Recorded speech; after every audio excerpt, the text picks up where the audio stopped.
Welcome to This Week in X, presented by Crushing Comics. We are here in the Hellfire Gala red carpet to talk about X-Corp number 2, out on the 16th of June, 2021. And we're going to start with our initial reactions to the issue, starting with Tyler. Much better than issue 1.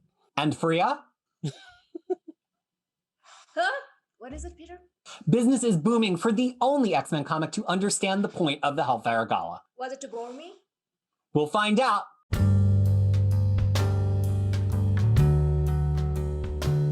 All right, folks, we are here for a discussion of X-Corp number 2 here on This Week in X. Our compatriot Harry had to step out, so it's just the three of us for this discussion, and it's going to involve spoilers. We're going to talk about things that have happened elsewhere, possibly things that have happened in Planet-Size X-Men, because it was just so big. So just be warned that we will spoil things up to and including this week before you get into the rest of this discussion. Let's get our reaction from the panel, starting with Tyler. I think this is a huge step up from issue 1. And I enjoyed it a lot. The plot makes sense if we are going to lean into the business side of Krakoa, so to speak. I think my only nitpick would be all the timestamps are kind of wrong. So with respect to the whole Gala setup. Other than that, I think the art is also much better. Some of the facial expressions still need a little bit of work. I give it a 3.5 wet feathers out of 5. Freya. I did not like this issue because it reminded me of Scotty Young's variant cover where Angel talks to Wolverine about how this is going to be a book about business and there's not going to be no action, and this was a book about business and there's no action, which probably maybe lived up to its name and stuff. But I was so taken away by the art, which was a Peter characteristics, but I'm turning into Peter and Tyler constantly every week over here. So it just took a lot out of me, and I don't know. And Madrox's characteristics were completely wrong, as if it was written by Hickman. And yeah, so the whole thing was it's not for me. It was like a cold fish dish as a main course that I didn't care for. Well, I loved this comic. It was one of my favorite X-Men comics so far this year, and I think it was the only comic that understands what to do with the Hellfire Gala as a backdrop. I think so many of these comics are playing with the time aspect of the evening without there being any reason for us as readers to look forward to that. This comic gives us a reason. They start out with an agenda for these characters, not just the agenda of the party. And it makes it so we think the point is going to be the order that they're holding the meetings and what happens in the meeting, but it's almost like what each meeting sets up for the next meeting, which is the point. So it pulled me through the party in the way that the other ones hasn't. It also used the party as an actual backdrop, or sometimes not because of Mastermind, for the things that were happening. And again, in a way that I think has been inconsequential in the other books. Like it's a party when it's cute for mingling, and then all of a sudden it doesn't matter that it's a party. I just think this nailed the agenda. But quite frankly, the reason I'm on an opposite side from Free here is I want the book to be a boring book with no action about business. I love that stuff. Show me the drudgery of bureaucracy and what that means for mutants and how they're failing at it. That to me is fascinating. That's what I was hoping for. And I think that this just was it fulfilled my wishes. So I got real darn excited. There are things that are problems. I think the art did a good job for a lot of the time, but then really fell on its face, or a particular mutant's face, for some of the time. And we are definitely going to get into that. But I just loved it. I'm the target audience and I am at peace with that. I don't need to make anybody else like it. It's just good enough that I liked it, and I liked it. We have this series of interviews. Fenris not on the schedule. No, hold on, Peter. Hold on. Is Varia in the loop again? Did she just abandon us? Has Freya jumped ship already? No. Hey. Wait. What? Oh, you're here. You're still there. I'm still here. Yeah. All right, Harry already had to step away this issue. Nobody wants to hear Tyler go back and forth in receipts like a pair of Furbies. We got to have a third party. No, don't worry. I'm here with my. I know that I am better than Mastermind at illusion. As in one of my appearances, people go back and look Children of Adam number 4. So yeah, but I'm not gonna overdo it. I'm gonna use it sometimes. You're never gonna know when I use it. Okay, so look, I think we have one major thing to talk about, which is just the order of the interviews. And I think we can just go through it sequentially because this book lends itself to that, right? So we have Thunderbird at the beginning. Thunderbird number 3, I think he is officially. Neil Shara, yeah. And it's kind of just like he's the safe candidate. He's like the one that everybody's like, yeah, he'd be a good one. But it's almost like they're bored by him in the room. Like they're looking at, which really kind of speaks to already that this Mhm. is a terrible idea. Like they have this perfect, rational, talented, logical, good person in the chair, and they're like, "So you did?" Like they're not excited by his cat. Well, He and actually they brought his resume. He did all the things that he was supposed to do, and Monet is like, "Bored now." and he's also the one that they need for, I mean, because of his powers too. Yeah. So Maybe I should have gone back to X-Corp 1 and read it. Was that established that they still need people? I thought that they already had the board with Jamie and Trinary and all of that. What was the point of the first X-Corp then? Well, I I still have that question. I don't think there was yeah, very much point to the first issue at all. I think this should have been the first issue, and they should have just put the. Let's get into this for a second, shall we? I yeah. think that they should have put that whole launching the lab or headquarters, whatever, and the blowing up in the Savage Land. That should have been an issue of X-Men. Because mm, Hickman specialized in doing these like one-shotty things. He loves Monet. He could have co-written it with Tini Howard if he wanted to. More people would have read it and they would have been like, ooh, what's that about? But no, since it got punted to be the first issue of X-Corp, everybody was like, this shit is boring. And now we have the second issue of X-Corp, which is actually kind of interesting if you just started cold with like, we need a mhm. board. But because we just read the first issue with that stuff, it makes this almost seem less Exactly. consequential. Like it was a pure editorial miss. That Yeah, first issue of X-Corp was an X-Men issue.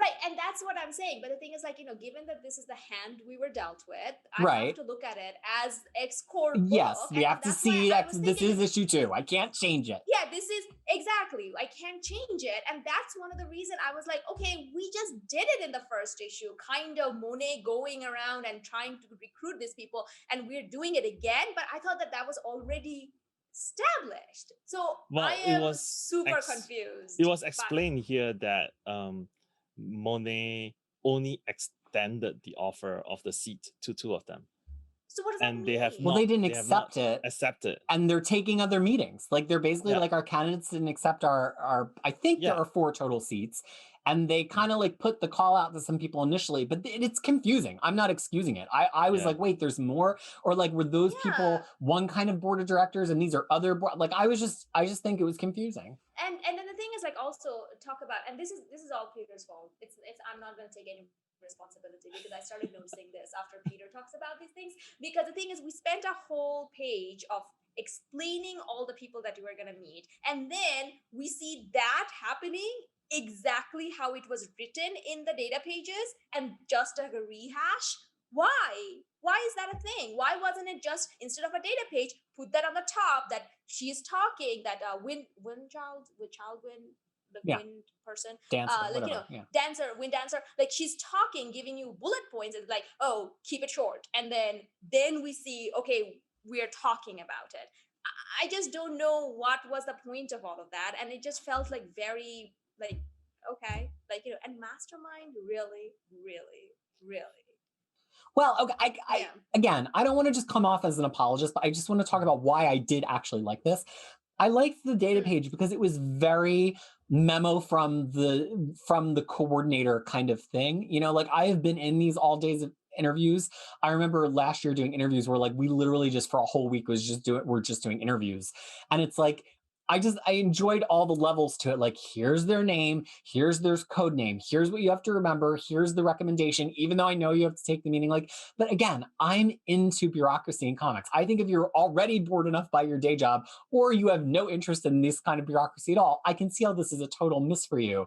I do think that they could have, to your point though, Freya, dressed it up a little bit more with like paper clips with their photos or whatever. Like it could have felt more like an actual document that you would slide Hmm. across the desk at somebody. But content wise, I thought it was really real and really funny. Also, not to mention, wind dancer does not show up in the issue, and Yeah, I kept on thinking about Trinary is doing this when right. I they're keep thinking it's Trinary, which says a when lot about how they're using Trinary in this and issue. because you keep saying that bureaucracy in comics, this is the same week we have a TV show that is about bureaucracy in comic universe. That is far more interesting, Highly and that's entertaining. one of the really highly entertaining, and that's one of the reason.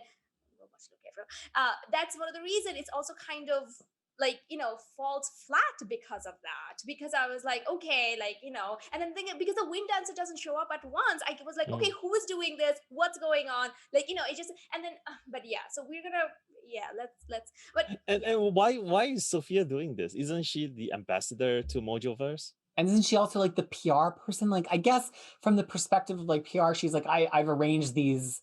Here's my personal justification. I've arranged these heavy hitter people and also Thunderbird for you to meet with, because I don't feel like you necessarily have a flashy enough group of potential board members in Madrox and Trinary. So please take a meeting with Sunspot. Please take a meeting with Celine. Like, I'm trying to like be your PR arm. These are the people that I'm fielding requests from, which makes an amount of sense. But it would have made more sense if we got a panel of her like following them with the, it almost read like, we don't want you X-Corp to be canceled like X Factor because we didn't have heavy hitters. So let's talk to some heavy hitters, you guys. Like, do you want to have Wolverine? Are any of them do any of them sell a comic book? Well, some of the X writers say that.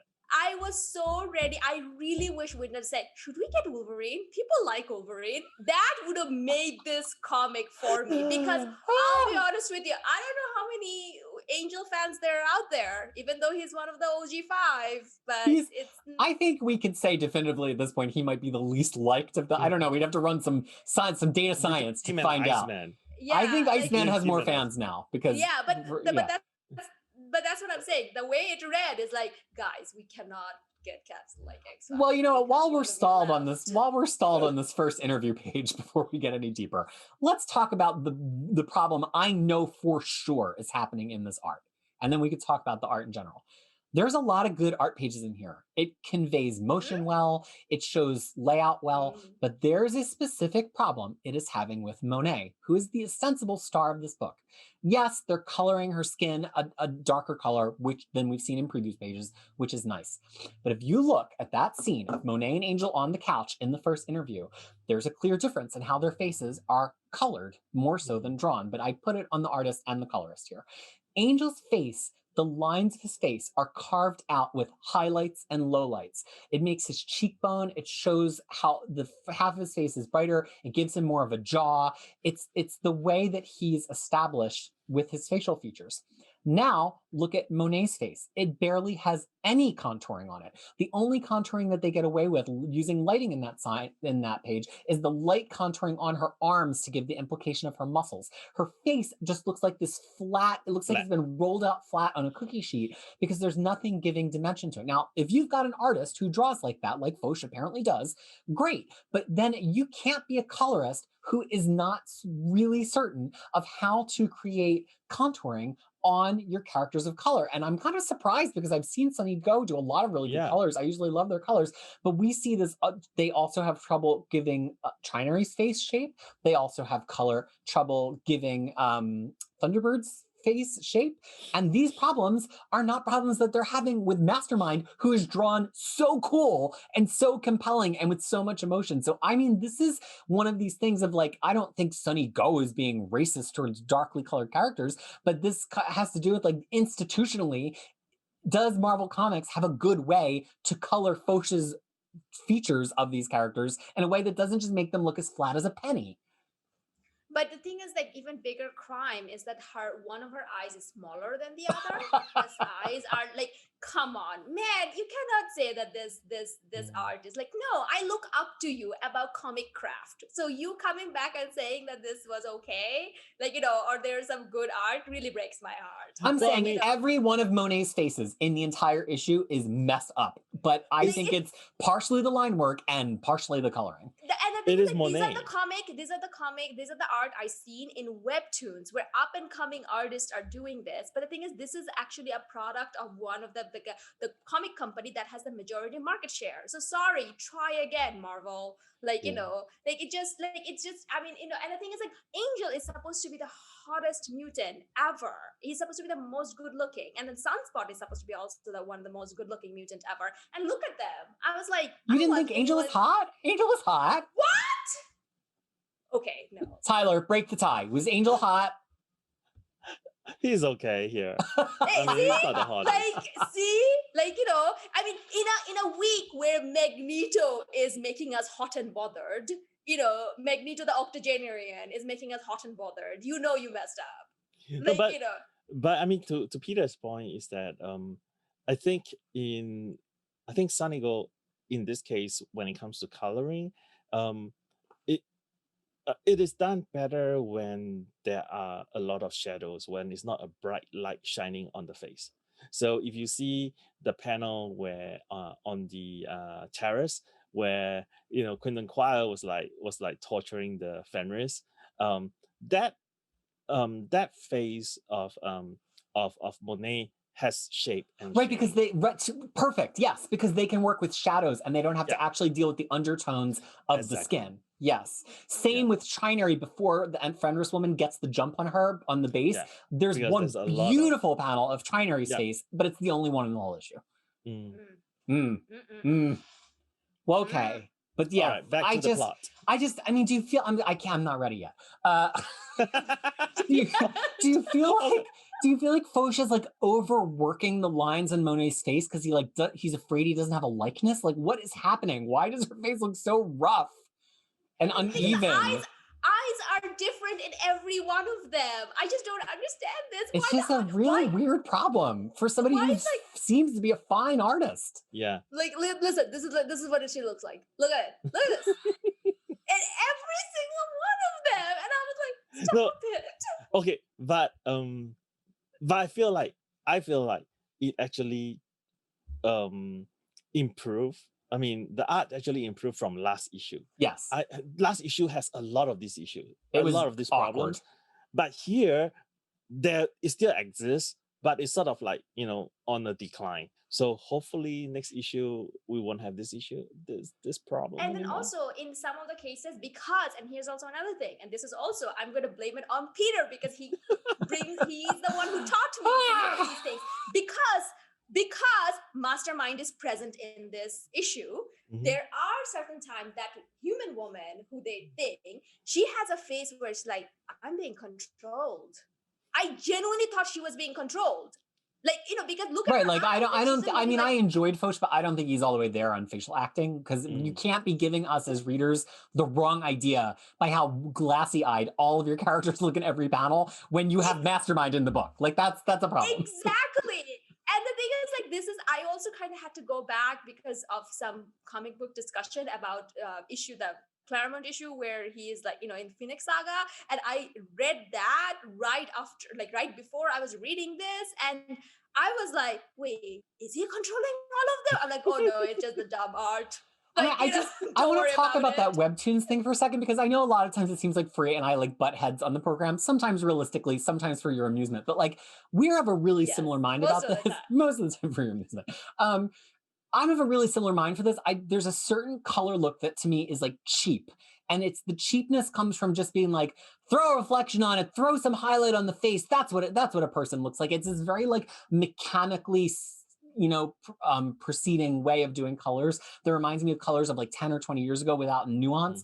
And whenever I see that coloring, and a lot of comics have it, Marvel less so, Marvel's pretty good, but there's two colors in particular. They're not the colors in this book, so I'm not going to name and shame. But Marvel has two colors in particular that always produce colors like that. And to me, that immediately reads webtoon. Not because nobody who does webtoons are talented, but because like they're a lot of times single artists who are like drawing, doing the coloring, doing the writing, producing. They're not like color specialists. And when you're a colorist for Marvel Comics, I expect you to be a color specialist who can do more than like slash here for cheekbone, shade there for nose. Like that to me is just cheap. It's cheap. Right. And Sunny Go to me is somebody who I love so much that I would never expect that I would be. It's probably one of my favorite colorists of 2019, maybe even 2020. But I don't know what's happening. I'm sorry, I have to scroll up because I was looking at that woman just. All right, let's move on to the interview, shall we? Mastermind is there. Okay. Yeah. All right. So Sunspot. Are you ready though? Great. Are we ready? Sorry. Tyler for once tried to be the one to make me shut up and I just went right past him. Now you know how I feel all the time. Sunspot. Why is Sunspot not a good choice? He's a great choice. Why not pick Sunspot? No. I don't know. Maybe we're going to bring you back when we can't sell comics anymore. I don't know. I'm telling you. broke me. I He's think having a it's bad just- day. He didn't get picked in the vote. He's not going to be the CXO. He's going to be on that New Mutants group chat. No, Like, he- I'm he's back. a bad Rejoin the businessman. group chat. I am really upset right now. We know that he's a bad businessman. But he is. Yes. But the thing is, he's not offering his business acumen. He's offering his money, and But that's he what already got his money is already the one funding. He's going to give them more money and more face. money. Yeah, And- like seriously, we're all gonna buy a Sunspot comic, right? And Guys? Sunspot is like, I have money where you don't even know No, where they're yeah. coming from. And Right. they are I like, mean, it just yeah, but Yeah, Monet that's right. Monet and Warren will be thinking like, yeah, but we got most of your money, or we got money from you. Like, we already have what we need from you. Like, what And to we what have money benefit do too. we? Yeah. And Monet and Warren Yeah. are not like, they have money too. So I mean, for they me, can I have would more money. I would drop Sunspot. I was like, okay, Sunspot, you will not be on the board, but you can be our financier. Well, You here's can be the the thing: one when you're that's, doing like, when you're doing providing money. hiring, it's additive, right? You're looking for somebody who adds to your culture, adds to Yeah. the skills in your team. It's not enough to just keep hiring people that are good at similar things than you. Like, if I'm Monet, I'm like, Sunspot is just me, but not as pretty. She's like, I have money, I'm an aristocrat, I have a bad temper. Why do we need Sunspot here? So like, if I'm Monet, I'm probably giving the thumbs down on Sunspot. And also Warren probably feels really that both of them are like, we're from money. Like, that's not impressive to us. Which in normal hiring is not a thing you're hiring for. But okay, Yeah. moving on. So they like enter the party and they have no time for Madrox, basically. They're like, you had your chance to leap to the invitation. And I feel like Monet's almost a little frustrated with him for not just jumping to the invitation in the last issue when they were like walking out of the doors of his lab. And she was like, what, do you just want to be here and play scientist? And he's like still mulling it over. And Monet, very in character from Monet, is like, I've already moved on. You missed your shot. We have meetings scheduled like away.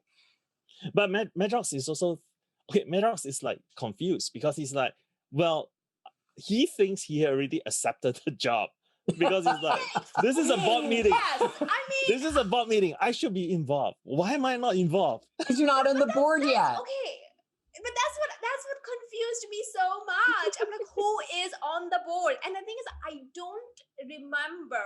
It's been a while that I read Pad's X Factor. I don't remember him being like this. Like, No. this is like No, there's a reason for it because Can you there's tell one to me? panel. There's one panel where he was talking about the labs has been a nice escape from, but Warren and Monet did not let him finish. I think he's having problem with Layla. Oh, because there is the "Where's your wife" moment too.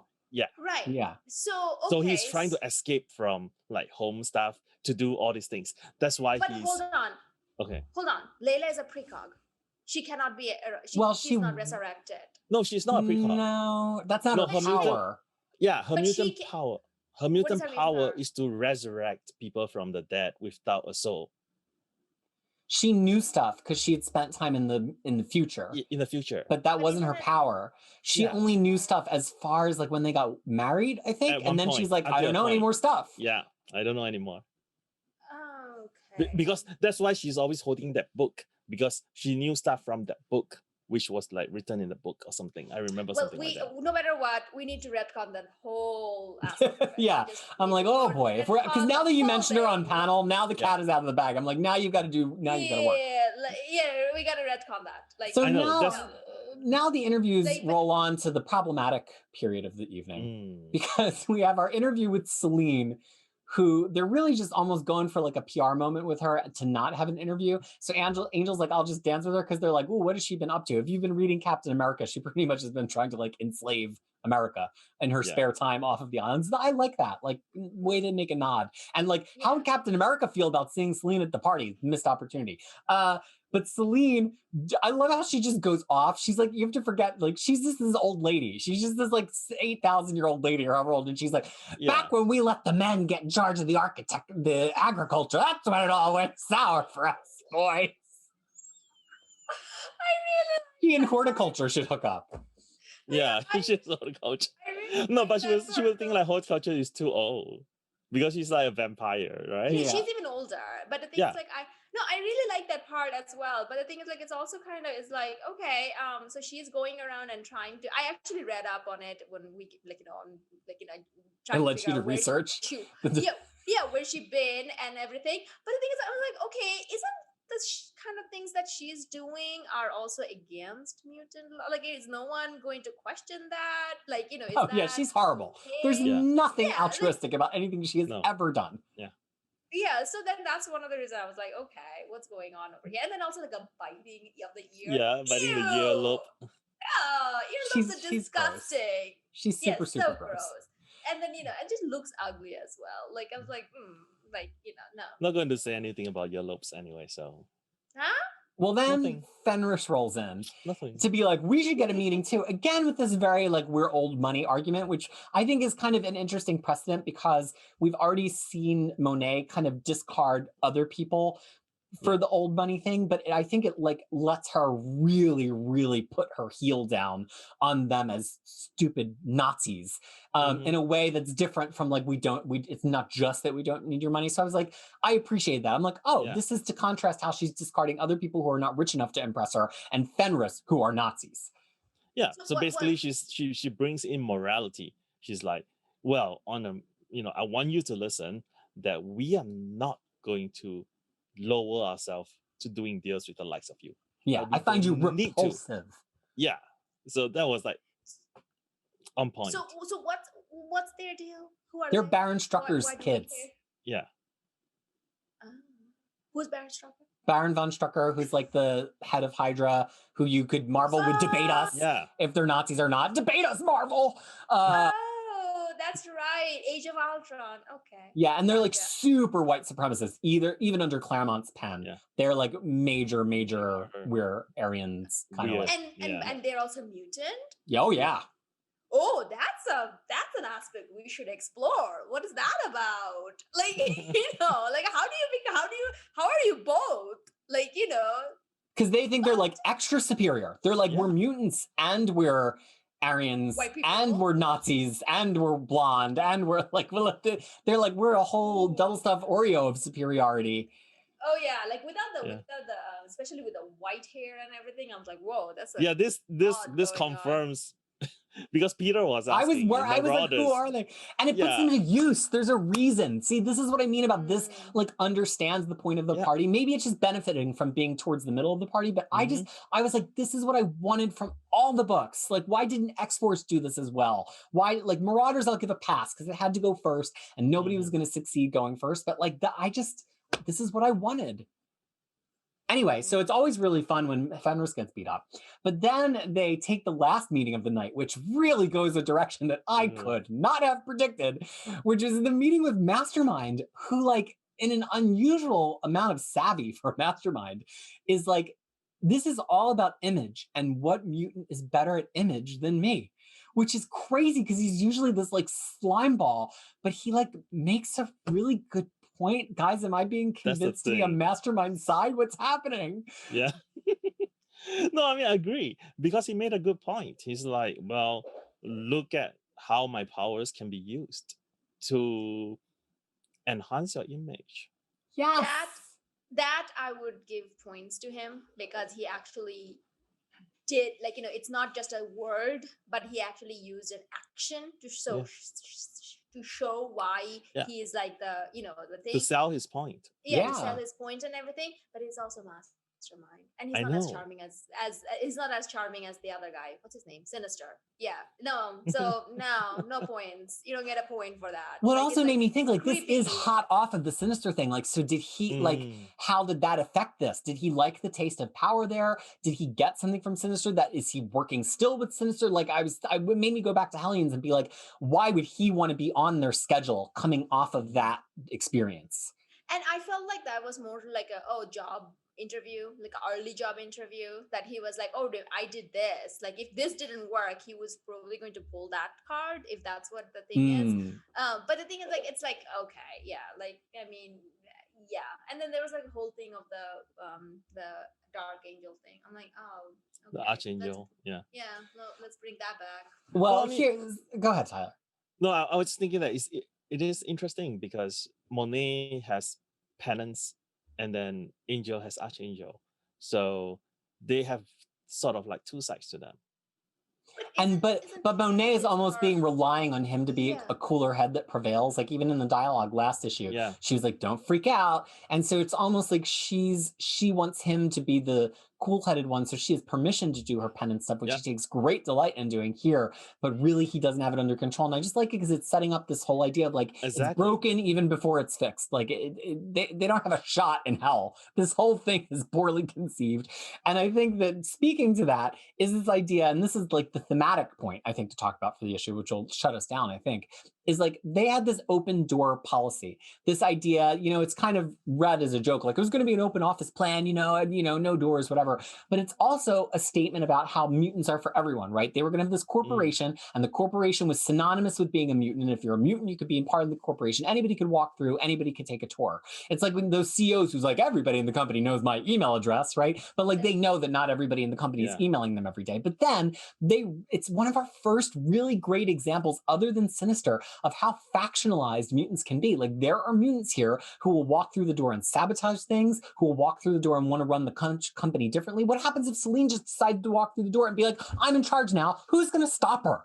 Right? And so I was like, oh, this is actually a really interesting beat about how they can't have X-Corp be that accessible because of the constantly ballooning mutant population, and that it's not just an ideological difference. It's like just a difference in how you do business. That's different than the 3 mutant laws. Business is different than that. Well, X-Corp is also supposed to be the back door. It's supposed to be the escape tunnel for mutants in Krakoa. How so? I don't know if I remember. Yeah, what that you was mean. established in one of the data page in Hickman's X-Men. I can't remember which issue, but he mentioned it. He mentioned it like if I think it's in that issue where Magneto the Empire tie-in issue. So basically, there was a data page and there's a paragraph that says the X-Corp HQ is the escape route for mutants. Escape route? How though? Like, why would a mutant want to escape from the gate to Krakoa? Oh, So to if get to Krakoa. No, to get from Krakoa if Krakoa get attacked. Okay. But I think it's kind of interesting of like the idea of life rafts, especially if you think about it in terms of Mora's experience in Life 9 and like what happens if you put too many of your eggs in one basket. Like we see these Mars developments happening and X-Corp is tied up with Mars. I mean, we didn't even get into this in the Planet Size X-Men issue too much, but like there's a whole Hellfire field on Mars that is going to be the new place to take the place of Savage Land growing this stuff. So there's almost certainly going to have to be an X-Corp like presence on Mars because there was a Jamie presence in the Savage Land, right? So like these things are tied together, but it's like, well, we need Mars and we also need Krakoa and we also need something that's not Krakoa and we also need the Sword Station and we like it's kind of just like it's a business practice, right? They're trying to distribute the risk. Yeah, I just found the data page. All right, read it to us so we know what you're X-Men, talking about. Is in X-Men 11. It says a report to the Quiet Council from Captain Commander, and right at the end of the first page, it says Archipelago access. Following the suggestion of the Council, we created an escape plan based on tiered evacuations and have had island telepaths request to and seed this information into the minds of all Krakoans.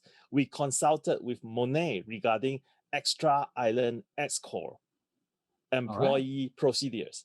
And she also recommending packaging this language dump into New Mutants arriving to the island and into all resurrections protocol. So basically, should something happens to Krakoa, they know that this is one of the escape routes to the X-Corp extra island. That's what they're calling it there. Well, it's actually nice. Like, I can appreciate that as someone who works in like plants and we have emergency sites where, in case of emergency, go to this location. So and I would say that probably the island that they rented from Namor would be the one, the Hellfire Gala one would be probably another escape route. But this leaves us in an interesting spot because we already talked about how we felt like issue number 1 wasn't even like a good number 1 in some ways. We're a little bit split on this issue. I don't like what is there to do? Like we've got mastermind. I guess we're going to put somebody else on the board too, who's maybe not one of these other people. So, but is this whole arc just going to be about interviewing people? I'm like, that's X-Corp. Now, like, I just don't really, this had so What's much next? of what I wanted, which was the bureaucracy, which was the artifice, was the PR, and I appreciated it for that. And I want to root for the series because it's something that I like and something unusual. But I'm really struggling in my mind to think of like where is this going to go to keep me excited, as opposed to like Way of X, where we're like, I think we would pay like $20 just to read Way of X right now. Absolutely. I'm like struggling to think about what this is going to keep doing to earn $4 every month. And you know why though? Because the thing is like Marauders business. Yeah, kind it's of is also about doing this business. already. It's the same thing. And the fact that what really got me the biggest groan it's like another data page with incomplete set of people. And it's like, oh, who's gonna be the chairperson? It's not even a And it's good like- one. That's not what organization maps look like. You can't put all triangles. Triangles are chat doesn't decisions look on a like flow that map. way. All chat look Exactly. like So that and way. then I'm Triangles like, always should have a okay, yes, no. I know how to make flow charts. Freya, do you do flow charts? Triangles are a decision point. Yes, I do. Yeah, exactly. I know that. I'm just get angry with me. I want to feel the rage. Yeah. I'm just too tired. Okay. No, but the But other that's what I'm saying. I was just like, because we already have Orcus. Whoa! Oh, okay. Sorry. There was like something. That was the Freya just got angry, folks. She just got there. Yeah, it's like, no, we have Orcus, which is half finished. We have Marauders now, which is half finished. We have the Council that is half finished, and then we have X-Corp that is also now half finished organization. I was like, oh my god! And the can Araco Council. someone- And I'm sure we can think of other things too. I'm Okay, just oh, tired of quick being question. like, Quick question. I want all this organization to be filled and presented. Oh, Yeah. Sword is also unfilled. Like, you No, know, no, there's Sword still is like filled. some mystery. Isn't there a Sword is mystery filled. about one of them? No No? mystery. Everything is filled. It's Peepers and everything's Mentalo, filled. and Oh, that's the thank answer? God. They're all there. Ewing was on top of this. Yeah, Yeah, just because this is exactly. my job as the moderator, I want to just briefly defend all of these badly made flowcharts as data pages. I think that's something that data pages do well that other comics don't do at all, or certainly not well, is they make tangible the mystery. And it's in a way that allows people to focus discussion, focus on what's being thrown forward. Did we need a whole page for these 5 sad diamonds? Or I'm sorry, I was screaming about. Sad diamond. Yeah, but no, we didn't. And since there's a trademark on diamonds anyway. But does it make really clear to us of like, wow, we still need to fill a CXO and a chairperson? Yes. I think something they're doing well with these data pages, even if it's getting ridiculous and a little bit repetitive, is like making tangible the mystery we're supposed to focus on. And I think that that's important, and it gives it a leg up over like any other comic book where sometimes this stuff gets lost in the mix and the reader's not oriented to it. And so as a signpost, I think it's actually smart. Do I think they executed it well here? No. But I can't excuse the repetitive nature of it because every comic should have a mystery, right? There's something incomplete in every comic. If it was complete, would it be a plot? So Yeah. I'm okay with everything having one missing puzzle piece and then visually giving us a representation of that. But do better. No, but it's already been done in X book of this era multiple times. So now, at least by this issue 2, we should have completed this one. Well, we don't Okay. even have this in issue 1. Oh, It's not an interesting chart. It's 5 sad diamonds. Okay. That's the But end of our discussion. What is CXO? I don't understand. Chief What does Executive that mean? Officer. Oh, they're all it's Chief Executive Officer. Yeah, why are they all chief? Because Some they're not people supposed to say, or did they say it was something else last issue? I'm not going back to check. be But CEO. yeah, but that's not everybody uses No, CEO because it's like they're- antiquated. No, And they're it plus that like as an C- X. Yeah, that's why they're like chief executive. Oh, so you can't spell? No, Like, but what, I mean, what does C10O means? Oh, because you wanted to be a 10? Nerd. No, we're vetoing this, Tyler. Harry's not here to defend you. We're vetoing Okay. this. No, Okay. stop. All right, that's the end of our discussion. Yeah. Exactly. That's the I end feel of our like- discussion. Okay. That's the end of our discussion of X-Corp number 2. If you want to hear us talk about other X-Men comics, bless you. We really appreciate that sentiment from you.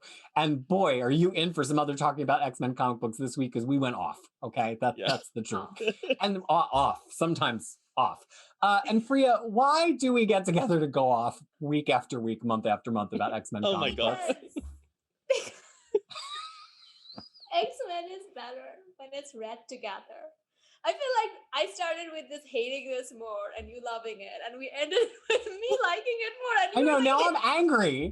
I'm angry about it now. transferred our feeling to each other. Oh man. Well, that's Okay. why, that's why it's important to read X-Men together, because empathy is a two-way street, y'all. It's not, Mhm. empathy doesn't Exactly. always make you feel like have more sympathy for one person. Then the other person gets more sympathy for your standpoint. And sometimes I turn Freya into an art detail troll, and sometimes Freya turns me into being angry about bad data pages. It cuts both ways. It's a two-way street. And Tyler's I was just like, up there in the 1970s. oh Yeah. no, I was just keeping thinking, I'm like, wait, am I supposed to love this or hate this? I have so many questions about that wig, Tyler, which now this is the end. This is my last chance. I guess I'm just gonna. I mean, do I you do. think canonically that's highlights, or is that just how the hair is growing out? I think it's just a bad highlight. It's just a bad highlight. Okay. Oh, so and the other question is, why do you have this? Yeah. Why do you have it? I'm a mutant that grows hair. No, I am a mutant that grows hair. And that has been the end of our discussion. Thank you for watching This Week in X here on Crushing Comics. Mutant And until we growing see you hair. again, Tyler, Faria, Harry gets no credit because he's You not are- here, and myself. We you want to were- thank you you for were- being a part of our discussion, and we You are hope all that you're well. masterminds to my. You are all masterminds to my Jamie Braddock level reality warping when it comes to hair growing. So, like, whatever. Oh my Bye, goodness. everyone. Goodbye. Good night. Bye.